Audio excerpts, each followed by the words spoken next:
As I said, আমরা আজকে দেখব হচ্ছে আমাদের সিএসএসের যেই অ্যানিমেশনসগুলো আছে সেইগুলো।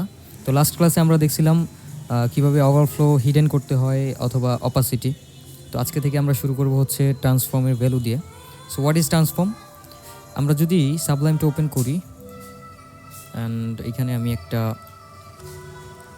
আগে থেকে একটা ফাইল নিয়ে নিছি সাবলাইমের, সো আমি ক্লিয়ার করি। আচ্ছা, তো আমাদের একটা ফোল্ডার আছে CDA ক্লাসেস, যেটার মধ্যে index.html আর একটা style.css আছে। সো আমি এখানে HTML এর মার্কআপটা নিয়ে আসতেছি, অ্যান্ড যেহেতু এইগুলো আমরা এখনও জানি না, সো আমি এগুলো ডিলিট করতেছি। And of course sorry for the background noise guys.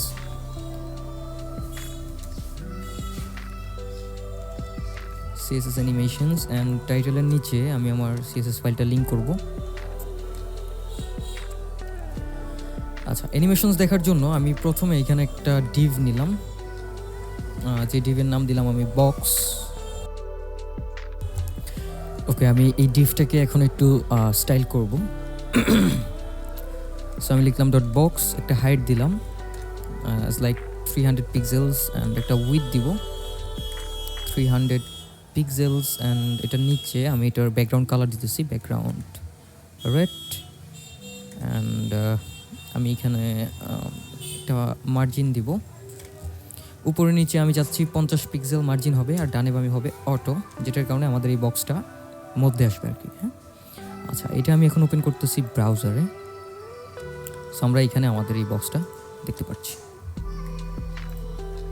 ওকে, এখন আমরা কীরকম ধরনের অ্যানিমেশন চাই, আমরা কখন অ্যানিমেশন চাই, এটা হচ্ছে ফার্স্ট কোয়েশ্চেন। আমরা কখন অ্যানিমেশন চাই? একটা হচ্ছে আমরা যখন এখানে মাউসটা রাখবো, এটা একটা অ্যানিমেশন হবে যখন মাউসটা রাখবো, অথবা যখন এটাতে ক্লিক করব, অথবা যখন আমাদের স্ক্রিনটা লোড হবে। আচ্ছা, আমি বলি যখন আমরা মাউসটা এটার উপরে রাখবো তখন এটাকে বলা হবে হচ্ছে হোভার ইফেক্ট, ঠিক আছে? যখন ক্লিক করব তখন বলা হবে হচ্ছে ফোকাস ইফেক্ট। আচ্ছা, যেহেতু আমরা আগে হোভারটা দেখব, সো আমি এখানে আরেকটা ব্যাপার আমি বলে নিই। আজকে আমরা যেই প্রপার্টিসগুলো দেখবো, যে অ্যানিমেশনসের যেই প্রপার্টিসগুলো আছে এবং তার সাথে আরও কিছু প্রপার্টি আছে যেগুলো আমরা নর্মালি লিখবো হচ্ছে যেই বক্সকে আমরা বা যেই এলিমেন্টকে আমরা করব সেটার নাম লেখার পরে, যেরকম এলিমেন্ট, তারপর একটা কোলন দিব, কোলন দিয়ে আমরা ইফেক্টসের নামটা লিখবো। হ্যাঁ, যেরকম এখন আমি চাচ্ছি যে বক্সটাকে যখন হোভার করা হবে, তাহলে আমি এখানে লিখবো ডট বক্স কোলন হোভার। যখনই আমরা এটাকে হোভার করব তখন আমি কি চাচ্ছি? আমি চাচ্ছি এটার ব্যাকগ্রাউন্ড কালার রেড থেকে ইয়েলো হয়ে যাক, অথবা টমেটো কালার হয়ে যাক। সো আমি যদি এখন এখানে একটা রিলোড দিই, অ্যান্ড রিলোড দেওয়ার পরে আমি যদি মাউস এটার উপরে নিয়ে আসি, আমাদের এটার কালার চেঞ্জ হয়ে যাচ্ছে। আচ্ছা, টমেটো কালার আর রেড কালার একই কথা। তো এইখানে আমি দিলাম ইয়েলো, অ্যান্ড এখানে আমি দিলাম রেড। ওকে, এখন যদি আমি এখানে রিলোড দেই অ্যান্ড ইয়েলো কালার বক্সের মধ্যে যদি আমি মাউসটা রাখি, এটা রেড হয়ে যেতেছে। তো এই অ্যানিমেশনটা অনেক স্পিডলি হইতেছে বা অনেক ফাস্ট হইতেছে। আমরা চাই এটাকে একটু স্মুথ করার জন্য, 1 সেকেন্ডের অর্থে। এখন কথা হচ্ছে আমরা এটাকে কিভাবে স্মুথ করব। যেরকম আমরা হোভার করছি হচ্ছে বক্স ট্রানজিশন টাইম। বক্স কি করতেছে? বক্সকে হোভার করছি, মানে ইয়েলো থেকে রেড হইতে হোভার করবেন। এই যে ইয়েলো থেকে রেড ট্রানজিশন, এটার যে টাইমটা আছে এটাকে আমাদের কমাইতে হবে। তাহলে যেহেতু এখানে আমরা বক্স মনে রাখবেন, যাকে হোভার করবেন তাকে আপনি এই ট্রানজিশনের ভ্যালুটা দিবেন। আমি বক্সের মধ্যে লিখতেছি ট্রানজিশন, এখানে আমাদের সেকেন্ডসে এখানে ভ্যালুটা দিতে হবে। তো আমি সেকেন্ডস লেখার জন্য আপনি জাস্ট ছোট হাতের একটা এস লিখে দিবেন, দ্যাটস ইট। এখন যদি আমরা এটাকে সেভ করি অ্যান্ড এখানে যদি আমরা একটা রিলোড দেই, এখন আমাদের অ্যানিমেশনটা একটু স্মুথ। আমরা চাইলে আরও স্মুথ করতে পারি, যেরকম এখানে 0.4 এর জায়গায় আমি 0.6 করে দিতে পারি। সো এটা আর একটু বেশি স্মুথ হবে। সো আমি রিলোড দিলাম, এখন যদি মাউসটা রাখি, এখন এটা আর একটু স্মুথ। এই হচ্ছে আমাদের হোভার ইফেক্ট। যেহেতু আমরা অ্যানিমেশন দেখবো আজকে, আমরা আরও অনেক কিছু দেখবো।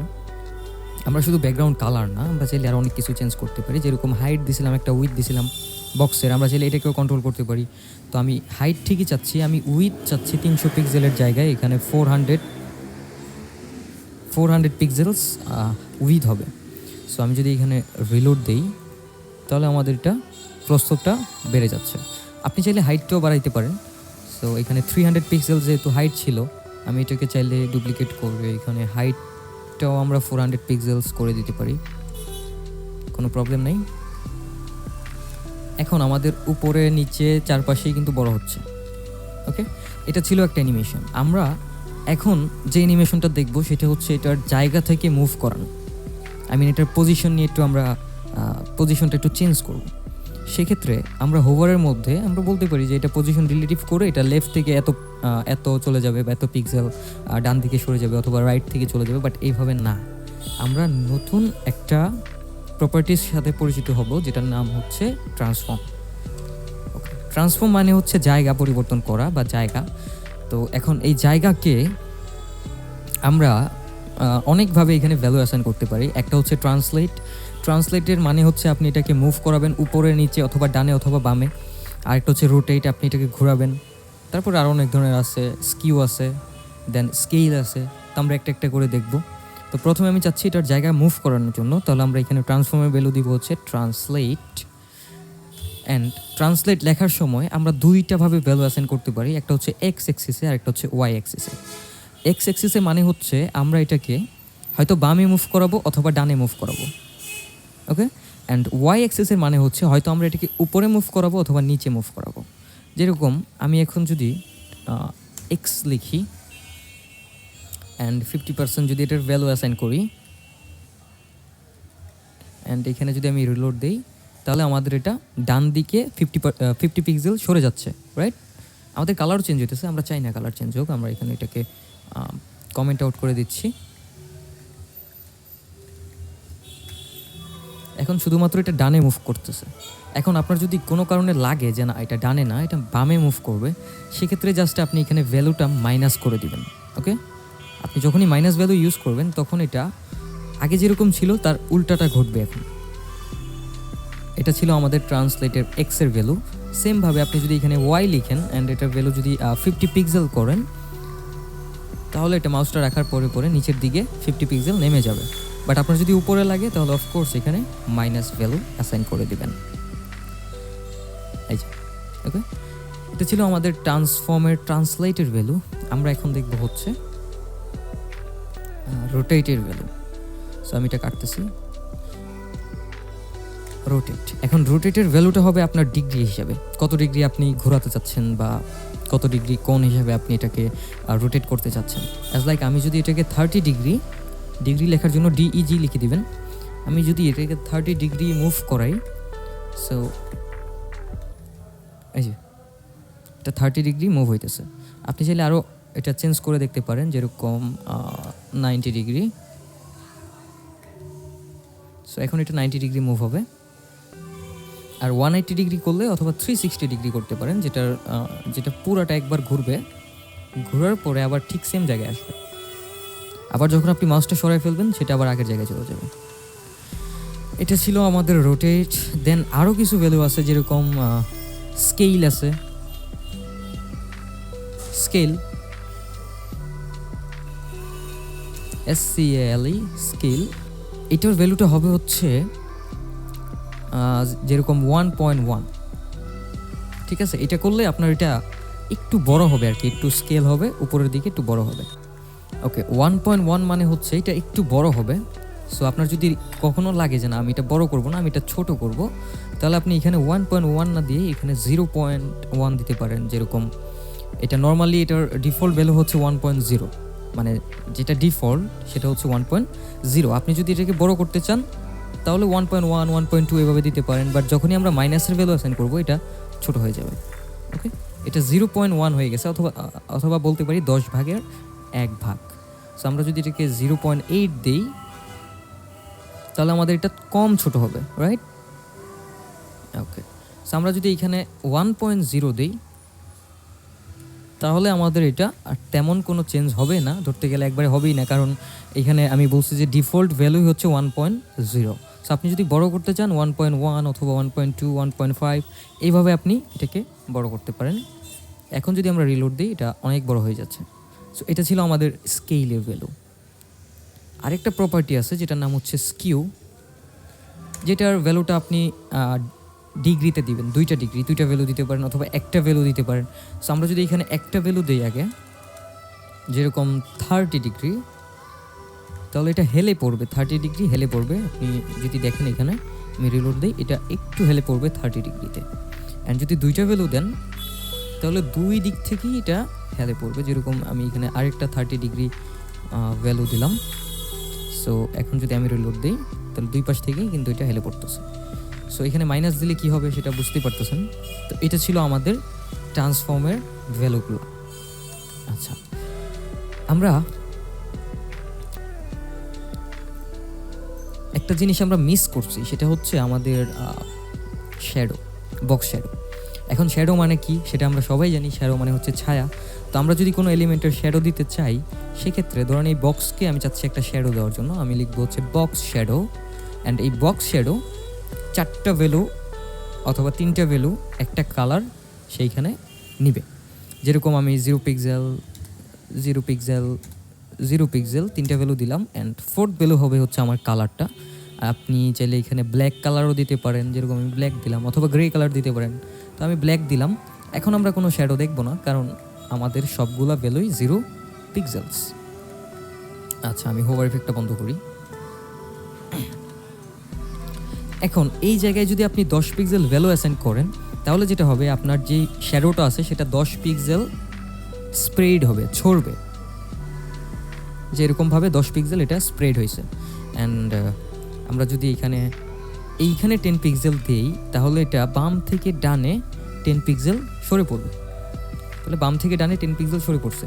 আই মিন এখানে প্রথম ভ্যালুটা হচ্ছে বাম থেকে ডানে অথবা ডান থেকে বামে। আপনি মাইনাস অ্যাসাইন করলে এটা ডান থেকে বামে আসবে, আর এটা হচ্ছে উপর থেকে নিচে অথবা নিচে থেকে উপরে। সো আমি এইখানে যদি 10 পিক্সেল দিই, তাহলে এটা উপর থেকে নিচের দিকে 10 পিক্সেল নেমে পড়বে। অ্যান্ড অফকোর্স এখানে আপনি এটাকে যদি আরও ছড়াতে চান, স্প্রেড করতে চান, এটাকে আরও বেশি ভ্যালু অ্যাসাইন করে দিতে পারেন। যেরকম আমি এখানে 30 পিক্সেল দিলাম, সো এটা আরও বেশি ছড়ে পড়বে। অলরাইট, সো এটা ছিল আমাদের বক্স শ্যাডো। আচ্ছা, আমরা ব্যাকগ্রাউন্ডের জায়গায় আমরা ইয়েলো কালার দিতে পারছি অথবা অন্য কালার দিতে পারছি, বাট আমরা চাইলে কিন্তু গ্রেডিয়েন্ট কালার ইউজ করতে পারি। এখন হোয়াট ইজ গ্রেডিয়েন্ট? গ্রেডিয়েন্ট হচ্ছে 2 বা তার অধিক কালারের সমাহার। ওকে, সো আপনি 2টা কালার অথবা 3টা কালার বা 4টা কালার একসাথে অ্যাসাইন করতে পারেন ব্যাকগ্রাউন্ড হিসেবে। বাট আপনি যদি এখানে ইয়েলো না দিয়ে আপনি যদি এখানে লিখেন gradient, and the important thing is gradient হচ্ছে আমাদের 2 প্রকার। একটা হচ্ছে লিনিয়ার গ্রেডিয়েন্ট আর একটা হচ্ছে রেডিয়াল গ্রেডিয়েন্ট। লিনিয়ার গ্রেডিয়েন্টটা হচ্ছে হয়তো ডান থেকে বামে যাবে অথবা উপর থেকে নিচে অথবা বাম থেকে ডানে, এইভাবে যাবে, একদিক থেকে আরেক দিকে যাবে। আর রেডিয়াল যেটা, সেটা গোল থেকে স্প্রেড হবে, ঠিক আছে, সেন্টার থেকে স্প্রেড হবে। আমি প্র্যাকটিক্যালি দেখাই। আমি এখানে লিখলাম লিনিয়ার গ্রেডিয়েন্ট, অ্যান্ড এখানে আপনার একটা ব্রেকেট দিতে হবে। ব্রেকেটের মধ্যে আপনি কালারগুলো লিখবেন। তো আমি লিখলাম রেড কমা গ্রিন কমা ইয়েলো। ওকে, রেড গ্রিন আর ইয়েলো কালার দিলাম আমি। তাহলে এই যে উপরে রেড, মধ্যে গ্রিন, নিচে ইয়েলো, মানে এটা হচ্ছে উপর থেকে নিচের দিকে নামতেছে, মানে টু ডাউন হচ্ছে, টু বটম মানে কি, বটমের দিকে মানে নিচের দিকে। তো এটা হচ্ছে টু বটম। আপনি চাইলে এটাকেও কন্ট্রোল করতে পারেন।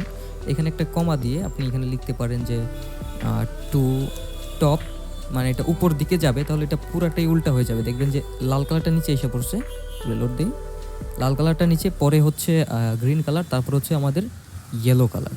আমরা চাইলে কিন্তু এইখানে টু রাইট অথবা টু লেফটও করতে পারি। যদি টু রাইট করি তাহলে আমাদের এটা বাম থেকে ডানে যাবে। ওকে, অলরাইট, সো আমরা গ্রেডিয়েন্টও বুঝলাম। এখন আমি যদি এটা আরেকটু ভালোভাবে ব্যাখ্যা দিই, আর একটু সুন্দর করে একটা গ্রেডিয়েন্ট তৈরি করি, যেরকম আমি এখানে লিখলাম কালার পিকার। আমার নেটওয়ার্ক কানেকশনটা নাই।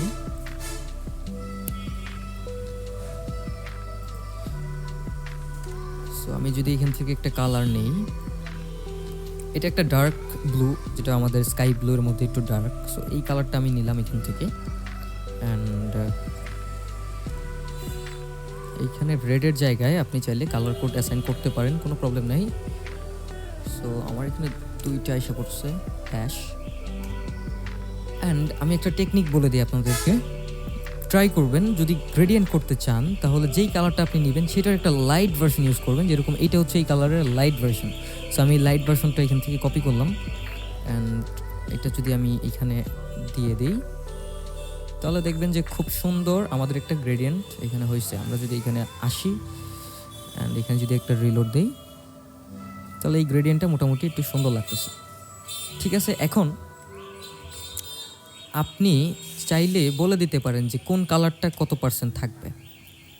যেরকম আমরা যদি এখানে একটা রেড, আচ্ছা যেহেতু আমাদের আরেকটা গ্রেডিয়েন্ট আছে radial gradient, DIL radial gradient, এটা যেহেতু আমাদের সেন্টার থেকে শুরু হয়, আমি যদি এখানে রেড অ্যান্ড গ্রিন দিই, তাহলে দেখবেন যে আমাদের দুইটা কালার মধ্যে থেকে স্প্রেড হইতেছে। মানে একটা যেটা আপনি প্রথম অ্যাসাইন করবেন সেটা একদম মধ্যে থাকবে, পরেরটা তার এই পাশে। আপনি যদি তিনটা কালার দেন, রেড গ্রিন ধরেন, আমি দিলাম ইয়েলো, তাহলে আমাদের তিনটা কালার, রেডের পরে গ্রিন, তারপরে হবে হচ্ছে ইয়েলো। এই তিনটা কালার আমাদের এখানে গ্রেডিয়েন্ট হিসেবে আসছে। অলরাইট, সো আমি যদি এখানে বলে দিই যে কোন কালারটা আমাদের কত পার্সেন্ট থাকবে, যেরকম এখন কিন্তু এই রেড কালারটা একটু স্প্রেড হইতেছে বেশি, গ্রিন কালারটাও স্প্রেড হইতেছে, দুইটাই মানে ছড়তেছে, একটা আরেকটার সাথে মিশে ছড়তেছে। আপনি যদি এই ছড়াটা বন্ধ করতে চান, তাহলে আপনি এখানে বলতে পারেন যে এটা হবে 50% অ্যান্ড গ্রিনটাও হবে 50%। সারপ্রাইজিংলি আপনি যদি দুইটার ভ্যালু 50% করেন, তাহলে 100% থেকে রেড 50%, গ্রিন 50%, মানে দুইটা সমান। সো এটা স্প্রেড হওয়ার কোনো চান্স নাই, তারা আর স্প্রেড হবে না। অ্যান্ড ফাইনালি আমরা আমাদের বাংলাদেশের ন্যাশনাল ফ্ল্যাগটা এখানে দেখতে পারবো। অলরাইট, সো এইটা কিন্তু আমরা তৈরি করছি আমাদের কোডিংয়ের মাধ্যমে। এটা আমরা কোনোভাবে হাত দিয়ে তৈরি করি নাই, এটা আমরা কোড করে তৈরি করছি। সো অফকোর্স কনফিডেন্স বাড়ান যে কিছু একটা করতে পারতেছেন। যাই হোক, এটা পারফেক্টলি আমাদের বাংলাদেশি ন্যাশনাল ফ্ল্যাগ। সো এই হচ্ছে ব্যাপার। আপনি চাইলে এইখানে এটা বলতে পারেন যে রেড হবে 20% অ্যান্ড এটা হবে 80%। তাহলে জাস্ট আমাদের ওই রেড কালার যেটা, সেটা ছোট হবে অ্যান্ড অফকোর্স স্প্রেড হয়ে যাবে। কারণ আমি বলছি যে দুইটা যদি সমান না হয় বা আপনি ঠিক মতো অ্যাসাইন না করেন, তাহলে কিন্তু এটা স্প্রেড হবে না। এখন আরেকটা ব্যাপার হচ্ছে, এই জায়গার মধ্যে যদি আমরা 80 দিতাম অ্যান্ড আমাদের গ্রিনে যদি আমরা 20 দিতাম, তাহলে এটা আর স্প্রেড হইতো না। কেন হইতো না আপনি খেয়াল করেন, এখন স্প্রেড হবে না কারণ আমাদের গ্রিন কিন্তু এমনিতেই কম। আপনি যদি প্রথম ভ্যালুটার পার্সেন্টেজ বাড়ায় দেন অ্যান্ড দ্বিতীয় ভ্যালুটার পার্সেন্টেজ কমায় দেন, তাহলে ওইটা স্প্রেড হবে না। বাট যদি আপনি এটা উল্টাটা করেন, তাহলে অফকোর্স এটা স্প্রেড হবে।